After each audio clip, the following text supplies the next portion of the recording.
Hey gang, Zippo again. This for Alan out there, my buddy out in Washington. Here's what you got to do and make sure of, Alan, on your setup. This rod right here that runs to this top plate, if you watch right here on your throttle plate, see how that opens and closes your throttle? This rod has a hole in it right here. Kind of hard to see there. You get it twisted around just a little bit.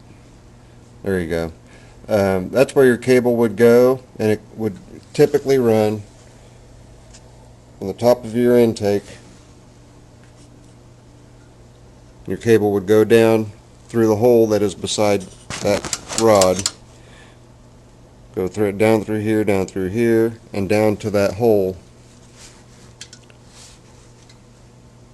Down to that hole on that rod, so that when you would throttle up, it will pull up on it and open your throttle. When you throttle down, it pushes down on it and closes your throttle butterfly.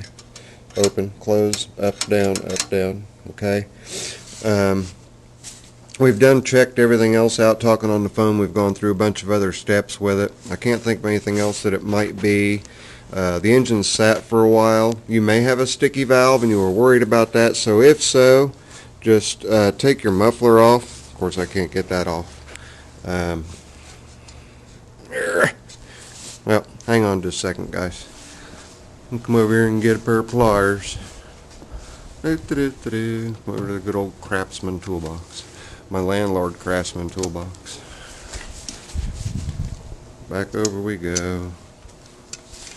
Alright, typically I've got my tripod out and we're doing this stationary. I'm doing it with my cell phone today, so we'll see how this works out. Now, take your muffler off, Alan, and take a shot of transmission fluid if you want, and right up in there. See that? That is your exhaust valve stem, okay? Shoot a little bit of oil up in that seat and roll the engine over a few times. A little tranny fluid or just regular 30 weight oil, just a little bit, just enough to get up into the seat of that valve. Sometimes the valves will stick, okay? So give that a try and try starting it, because you say it'll start and it'll run rough at idle, but it won't idle up. It's possible the exhaust valve's sticking just a little bit. So give that a shot, and if we still don't have any luck, then we'll cross the next bridge. But I'm going to give you a pretty decent shot of the setup there as far as how those springs get set up. There you go. And I know this carburetor is a little different than yours. Yours has a flat side on this side with the Welsh plug in it, and so none of that really matters, because all you're really dealing with back here is, I've already rebuilt your carburetor, so you really shouldn't have another problem with it for a while, hopefully.